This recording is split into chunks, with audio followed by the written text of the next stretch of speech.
अध्याय 51। उसकी सुंदरता क्या है कि तुमने उसका अनुसरण किया? जब आदम ने परमेश्वर से ये शब्द सुने, तो उसने हवा को लिया और बाग के उत्तरी छोर से हटाकर उसे दक्षिण की ओर उस नदी के पास ले गया, जहां उन्होंने पहले उपवास किया था। लेकिन जैसे ही वे रास्ते में थे और उस स्थान तक पहुंचने से पहले, शैतान, दुष्ट ने परमेश्वर के वचन को सुना, जो आदम से उसके वस्त्र के विषय में बात कर रहा था। यह सुनकर उसे दुख हुआ और वह उन भेड़ की खालों के स्थान पर जल्दी से गया, ताकि उन्हें उठाकर समुद्र में फेंक दे या आग में जलाकर नष्ट कर दे, जिससे आदम और हवा उन्हें न पा सकें। लेकिन जैसे ही वह उन्हें लेने को था, परमेश्वर का वचन स्वर्ग से आया और उसे उन खालों के पास बांध दिया, जब तक कि आदम और हवा उसके पास न आ गए। लेकिन जब वे उसके पास आए, तो वे उससे और उसकी भयानक रूप रंग से डर गए।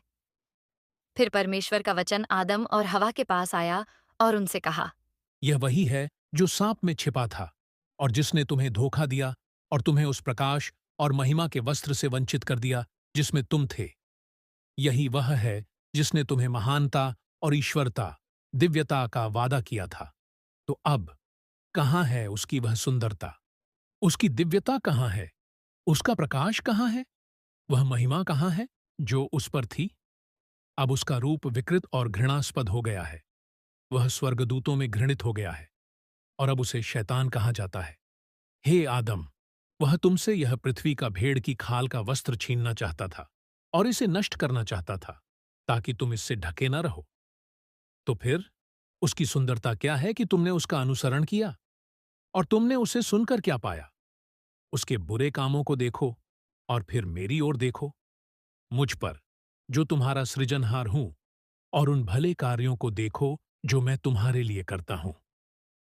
देखो, मैंने उसे बांध दिया जब तक कि तुम आकर उसे देख न लो और उसकी दुर्बलता को न समझ लो कि अब उसमें कोई शक्ति नहीं बची है।